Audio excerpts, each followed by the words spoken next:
Hey, greetings everyone. Gleekon, back again. What's here? Another episode of Lore of Warcraft. Thank you for tuning in. On our last episode, we continued our run through the World of Warcraft Classic experience. And in that experience, we took our Resto Druid, continued to kill things in Stone Talon Mountains. We got some ingredients to poison some Night Elves by killing Children of Cenarius. We did that separately to help the Blood Elves. We got ourselves ready to fight a Mega Kid of Cenarius or Danis, but we're setting that up for a little bit later. And we also took the fight to some Fire Elementals on behalf of the Water Elementals, and I don't know, I think we got really lucky with the drop rate. We've also been reading through World of Warcraft Classic, an official magazine, the only official magazine that's not like a comic from Blizzard regarding World of Warcraft. It was something that dropped in BlizzCon years back, about a year before Cataclysm came out. We're now on the 4th issue. This was originally designed, it's a pretty high quality magazine, glossies on every page, or maybe not every page, but pretty good, a thick binding on the back. It's not like a tapered off. It's got a hefty. It's a 150 page issue magazine. A 150 page magazine every issue. And the original goal was, hey, we'll get people to pay a membership fee or subscription service fee. I don't know, a pretty decent amount for a magazine, but you're getting a pretty quality product, and they were going to do it quarterly. So this would be the 4th issue of the first year. So we've really got it. The whole time we're just kind of wrapping Wrath of the Lich King and building up to Cataclysm. So we've got to pretty much be in Cataclysm by now, I think. And the cover indicates that, where you have all these worgen fighting trolls, which is just pretty cool. 2 of the coolest races in WoW. Really good. And in some ways, it's what makes the Cataclysm expansion so awesome. There were really cool things about, of course, the original game, great. When Burning Crusade came out, in hindsight, I don't particularly love it. Some of the quests are some of the most annoying in the entire series. But that's mostly because Classic kind of got reconfigured. But it introduced flying. It introduced kind of zone PvP. It did some things that dailies, I think, were kind of a more common thing at that point. Although I really think they were leaning in that direction by the time they got to Silitus and stuff like that. Yeah, I'm trying to think like the winter, spring mount quest. So they already had some of that in their DNA. When Wrath came out, man, the world was gorgeous. It was such a fantastic expansion. A lot of quality of life updates, achievements. I think achievements came out then, pretty sure. So there are all these cool little things, and it's just a great storyline. They went it all out. Now, Cataclysm, I don't love the storyline as much. The behind the scenes is cool, but they added 2 of the most iconic races in the game, and they reconfigured the entire classic experience to streamline it, and they really started at this point moving toward making the game more smooth and less frustrating when it comes to the quest content. Plus, how can you go wrong with Deathwing? Now, when they lost me with Mists at first, but in hindsight, I actually really love that expansion. You get lost in the weeds a little bit with the professions on that expansion, but there were some really cool things, some instance stuff. The storyline's actually pretty cool. The Pandaren, as we read in some of these articles, were very interesting and something they wanted to do for a long time. That's just when I fell off. I just took a break right around that time. Warlords of Draenor, then, now that's my least favorite expansion. Although cinematically, they do some other stuff. Okay, so here we are. We're at Cataclysm. They've got these really cool images. It looks like we've got the crafting of maybe the headpiece for Deathwing. Some goblins standing on their island. This looks like the Wall of Gilneas. Things flying over it. The Barrens being rent asunder. Deathwing roaring up to attack the world. And I don't know what these mountains are supposed to be representing. Perhaps that's someplace in Northrend. I'm not sure. Here we have a Zeppelin crashing and burning. We have more work being done perhaps on Deathwing's back as he gets more of that armor. and you have a continued. It's I see. It's like a triple on each. The head, the goblins building it, and then the zeppelin starting to crash. Then you have Wall of Gilnea's barons crashing. Yeah, it's not really tied, but on the bottom you do have a piece, a two-part story. It's open, and then the world is burst asunder. Welcome to Cataclysm. Enjoy yourself. Okay, it seems weird to be euphoric while the world as you know it is ripped to shreds by an angry dragon, but admit it, you're having fun. Although change can be a traumatic thing in life, it's mostly good times for us players. We get new zones to explore, new dungeons to conquer, and new races to play. We have feature articles covering all those things, including a look into how the goblins and worgen came to be playable races. And if you want to know even more about the worgen, check out the lore corner, where you'll find out what happened in Gilneas. In this issue, we introduce a new feature, the Artist Spotlight. First up is Samwise Didier. We've actually seen him a lot through here. Who created the cover of the issue you're holding right now, and who sat down with us to tell the stories behind some of his favorite works. We also talk with the team that created the Cataclysm intro cinematic and many other movies you've seen in Blizzard Entertainment games throughout the years. Read how the team works together and where they get their ideas, then go watch those cinematics once more. If you're like me, you'll be amazed all over again. I know it will be hard to tear yourself away from the latest World of Warcraft expansion, but I hope you'll find this issue well worth earning some rested experience. So I wonder if that's part of the quitting, because that's lying in wait. They will be in just a few short months ending this magazine. Not a few short months from us, but a few short months from this print date. And I wonder if part of it is like, well, we're also, as a multimedia thing, defeating our purpose. But that seems kind of short-sighted. So, okay, Marty Cortina is still editor-in-chief of the magazine. Here's the legalese. Subscribe today. See, even this, they're asking you to order or renew, or maybe they just didn't get enough renewals. That could very well be part of it. They might just not have had enough renewals on the whole thing. It's based out of South San Francisco. That's not San Fran proper. I lived in San Francisco for a long time. So it's kind of like, that's technically a separate city. That's not the main San Francisco you see on the pages, but it's on the TV screen, but it's pretty close. This was 2011 when this dropped. All right, there's a bad behind picture of a worgen. This is Sia, or this is who made it, Kim Tae Kyung Sia. That looks like the leader of Gilneas. Jeez, the worgen are just so cool. All right, the cover, this issue's cover art was created by Samwise Didier, Blizzard's senior art director, who's been drawing work since time immemorial.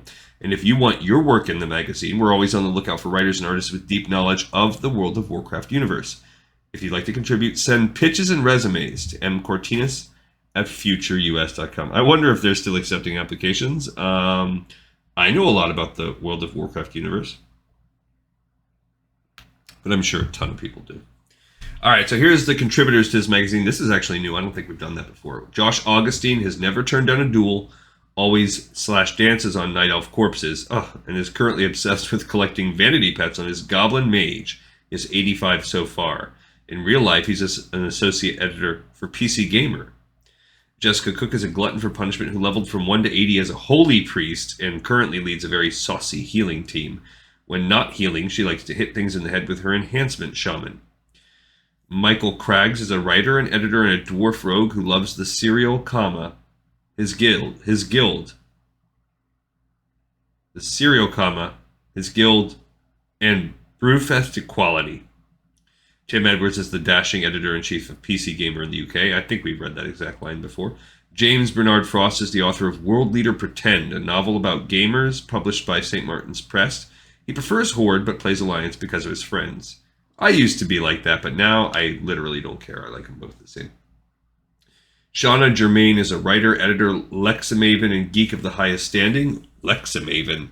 When she's not penning articles and fictions about video games, futuristic societies, and sexy chemicals, she's making steampunk laser guns and running her Shadow Priest through dungeons. Visit her at www.shanagermain.com. Casey Lynch has covered video games for Gul'dan knows how long, and occasionally has to explain why he has a female Guitar Hero character named after him. We read that in the last issue, too. Nadarama's true identity is as great a mystery as how Shadow Priest can run all around all shadowy while in bright sunlight. Twisted Faith is the blog that this life-stealing, DPS-mongering shade calls home. Okay. Here's an artist spotlight. This is the art of Blizzard's Samwise Didier in his own words. Samwise, we've seen this before. Definitely got the whole metal punk thing going on. The goatee, the really long hair, the black leather jacket. We'll also read Making the Scene. So that will be each issue. We've had actually a pretty interesting article about the just from some dev team. Like last time it was the item dev team, which I really like. We've done quest dev. I don't remember. Maybe the other. We also had some interviews with actual like heads of people at the industry, such as Chris Metzen and I can't remember the other guy. So this time we'll be reading the creative minds behind the Deathwing cinematics. So the cinematics team, New Kids on the Block, Goblins, and Worgen. This is going to be our first article. Have come to Azeroth as playable races. Here's how they got here. This is probably the main one that we're going to read today. If it's long, it'll probably be the only one we read since we spent so much time chopping it up and getting ready. Here's some neat pictures. All right, so what do these pictures go with? Look at that dancing fake Murloc druid there. All right, so the features. Well, we have the world inside a world. The World of Warcraft team has planted plenty of shoutouts to the world outside of Azeroth, if you know where to look for them. That's true. That's pretty neat. Okay, what's going on what in the world is going on? 5 new zones highlight Deathwing's terror and his weaknesses. The tour guide to Cataclysm's dungeons. The Cataclysm 5-player dungeons offer equal parts lore and loot, making for a story-driven romp through some legendary locales. That's this one right here. Guild's role on epic upgrades. With new guild features, you can do more than just get by with a little help from your friends. Behind the scenes at BlizzCon, Blizzard's celebration of the Warcraft, StarCraft, and Diablo franchises brings 2 days of magic to the player community, but it's hard work that makes it real. Okay, the Lore Corner, questions and answers about the history and mysteries of Azeroth. I'm looking forward to that. In there we missed, there will be one tactics article shining in the arena spotlight. While plenty of strong arena teams compete, few can hold a candle to Lights, Camera, Action, and their leader, who many consider the best warlock in the world. We will also have from the community, from player to lore master, how Sarah Pine went from healing tanks to writing about Garrosh Hailscream. That's cool. The Plays the Thing, from airplanes to ogre suits. Here's how to have fun with the lighter side of Azeroth. Keep your shirt on. Jinx Games, the system when it comes to making licensed apparel. Okay, so that'll be like our kind of ad obligatory ad article they do. 4 instances of life. Players discuss how the experiences they've shared in Azeroth expanded into the real world. Grandmaster Crafters. 92. This was Plays the Thing. This is the having fun right here. That's what that picture is. If you thought that tailoring, cooking, and jewel crafting were only for creating in-game items, then you haven't met these talented artisans. And going off of that, you have Dark Iron Chef, learn to craft in-game dishes in your own kitchen. Now, I'm leery because I once cooked my way through an entire Dungeons and Dragons cookbook. I think it's called like Hero's Feast. I cooked every single thing, and it was by and large disappointing. Now that's one of my many hobbies. I like to cook my way through cookbooks. That was one of the most disappointing ones. Now the ones from Guy Fieri I'm currently working on is that's mostly pretty dang good. The man knows his way around meat. Cautious, the careful path to 80. For most, leveling a character to 80 presents enough of a challenge, but for one stalwart player, the path to 80 wouldn't have been the same unless he did it without dying. So essentially hardcore. This guy made a hardcore thing. Community artist spotlight, creative visions of Azeroth from the players who live there.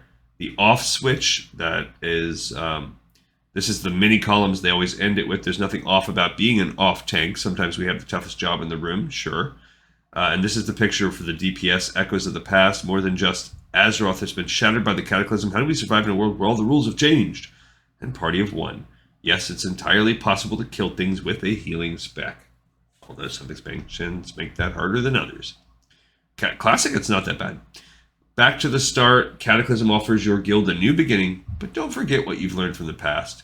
The world isn't ending. Deathwing's emergence has created more opportunities to learn. In Gnome vs. Goblin comic, it's a race between the races, and it all comes down to technology.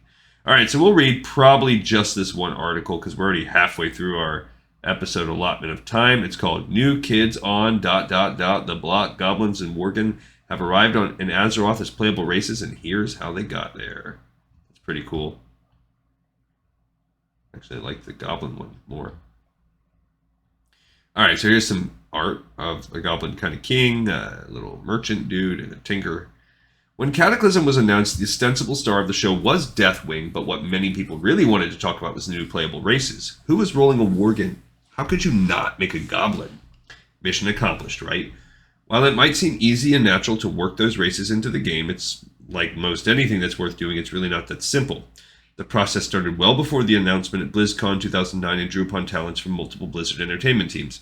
Yeah, one thing they've done that I like is every time, just about, they've added a new race, class, maybe both. So, Classic, of course, you get the originals. In Burning Crusade, they added the Blood Elves and the Draenei, which also then split, it let you have Shaman and Paladins on the respective factions, opened up that floodgate.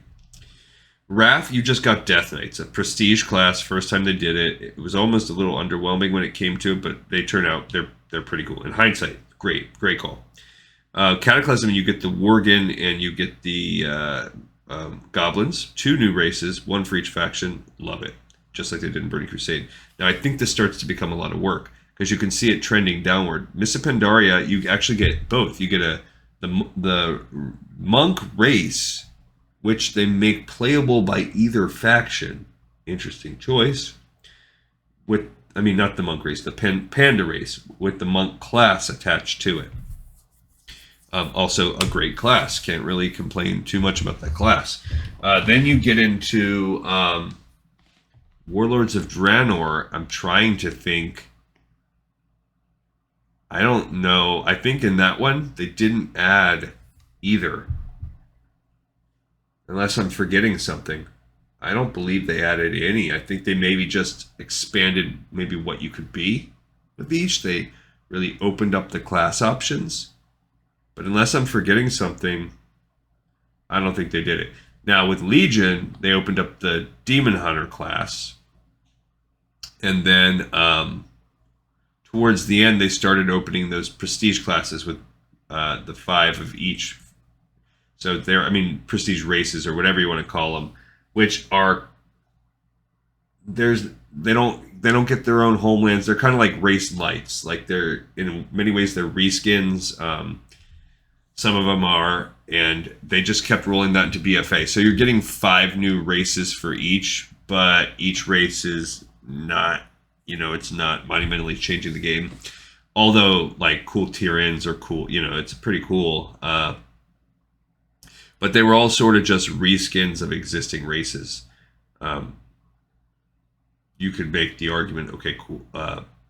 Mechagnomes, that they're basically gnomes.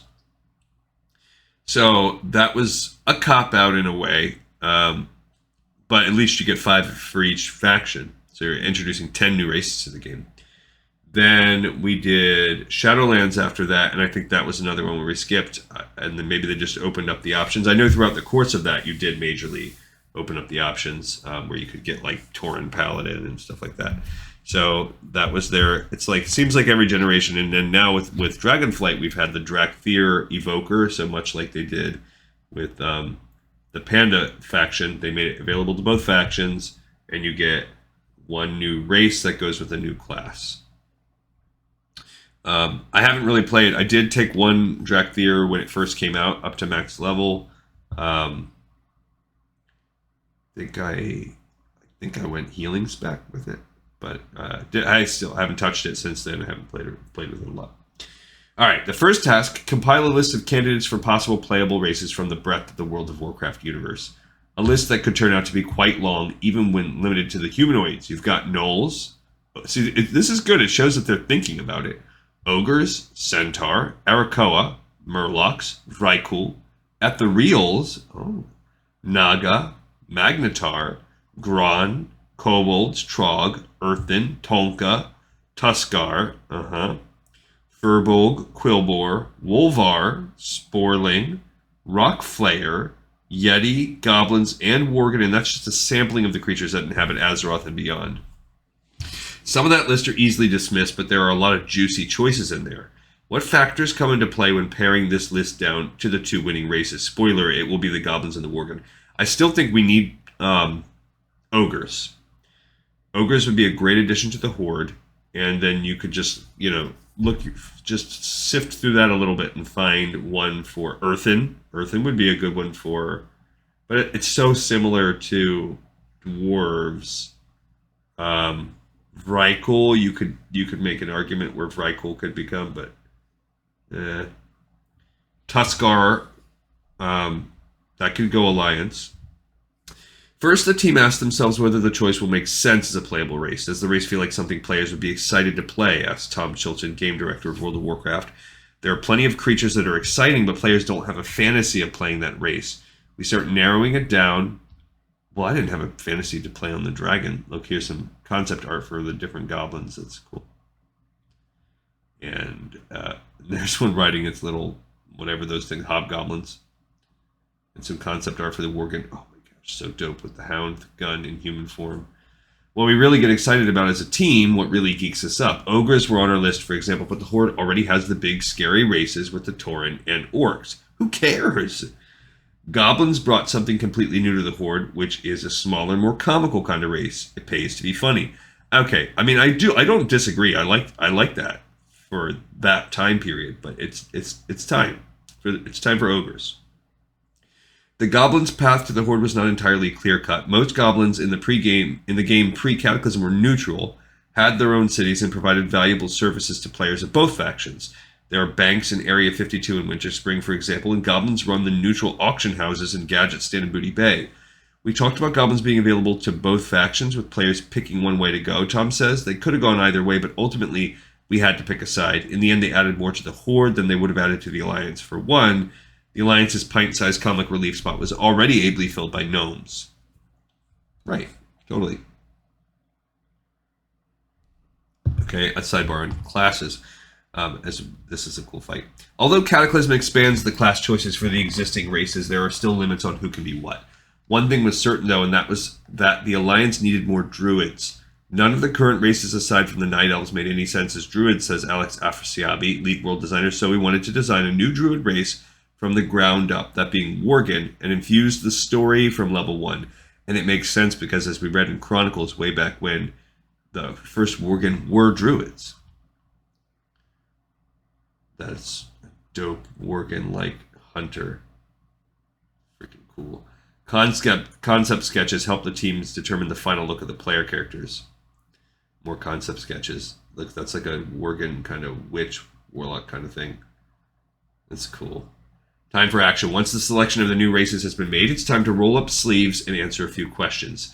Even if a race is already in the game, we have to consider a lot of differences when we're talking about making them a playable race, Tom says. What about mounts? And this is the same kind of stuff I've used over on this channel a lot. What about armor sets? What does a goblin mage look like? You don't see goblin mage NPCs running around. What does a goblin look like when he's wearing a tier 5 armor set? Does it look cool or does it look silly? To help answer these questions, concept artists generate sketches for the rest of the team to consider. Sometimes it's just a first step on a long journey, but sometimes you catch lightning in a bottle. I remember we got one set of sketches senior artist Mark Givens did of close-ups of the goblin face with a different hairstyle, says Corey Stockton, World of Warcraft's lead content designer. We all saw that and said, that's the look. Look at these female worgen right here. It's cool. They're almost cute. The concepting is important, but there are many things going on in parallel. The process is not a simple step-by-step operation. Models need to be created, textures and animations developed, and classes vetted. Okay, so let's look at some of their starting zones. The look of a new race is just part of the total package. World of Warcraft is a huge, sprawling universe, but it's not a random one. Races need some sort of explanation of what they are and why they're there. For the worgen and goblins, that meant story and lore had to be developed and starting zones created to help tell those stories to players. There's already history, and goblins have always been a zany, eccentric race, says Alex Afrasiabi, lead world designer. We just punched that up. Although it might not seem obvious, the goblin and worgen starting zones depend upon each other to an extent. While the goblin zone is high on levity, the worgen area is much darker. The worgen have a much more serious, straight-laced experience, says Alex. We wanted to have that contrast because a lot of players will do both. This goes beyond just the tone of the areas. The current Goblin starting experience begins in Kazan and moves to the Lost Isles, but early in the development process, the Goblins didn't have Kazan. Things started up in the Lost Isles. This is what players got to see at BlizzCon 2009. But as an internal testing got underway, the developers sensed an imbalance in the races.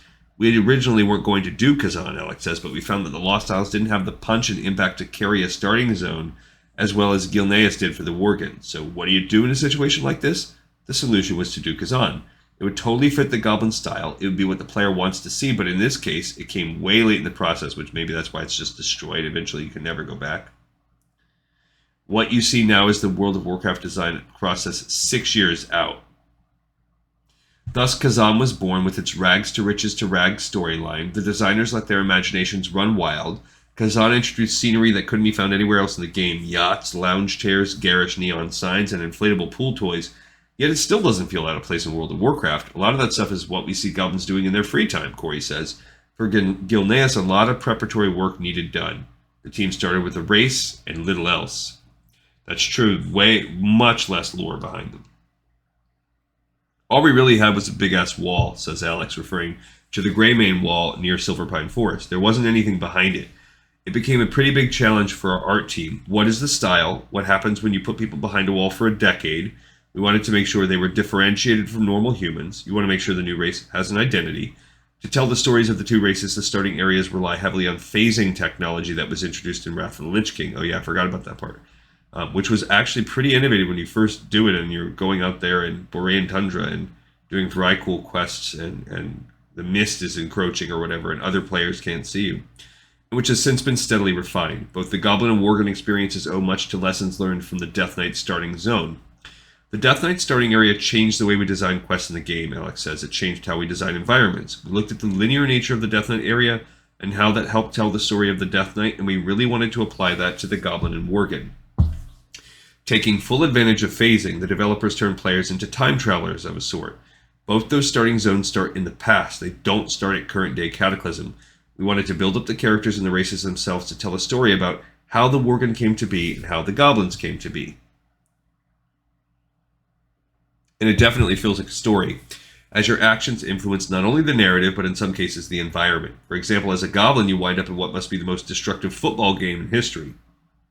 The process has definitely been refined and evolved, and what you see now is the World of Warcraft design process 6 years out, Alex says. It's guided, it's a bit on rails, but that's what you want to do for linear storytelling type of environment.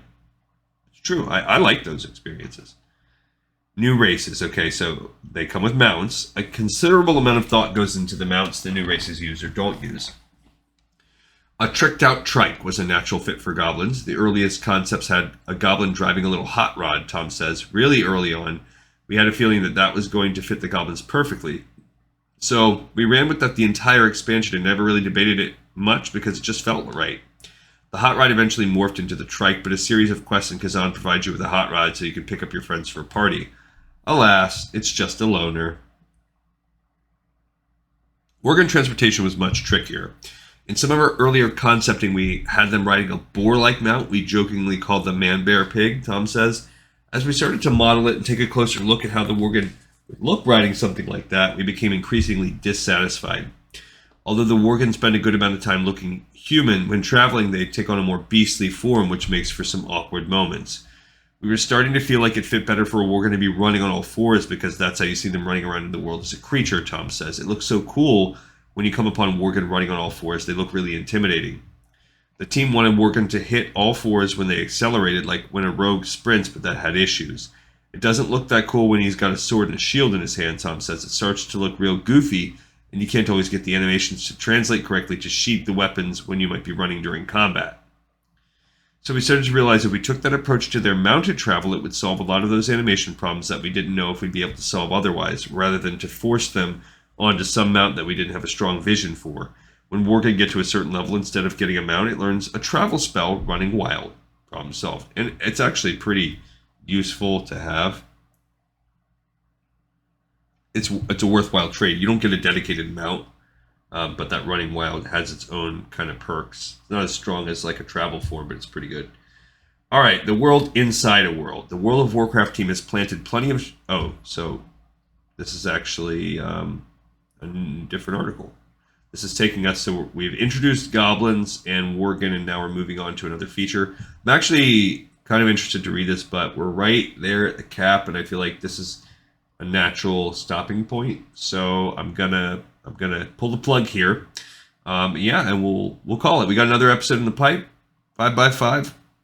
And from me, you get a heartfelt thanks. Thank you so much for watching, for tuning in. You guys rock, and I will see you on the next episode tomorrow, Gobble Gobble Day, on Lore of Warcraft.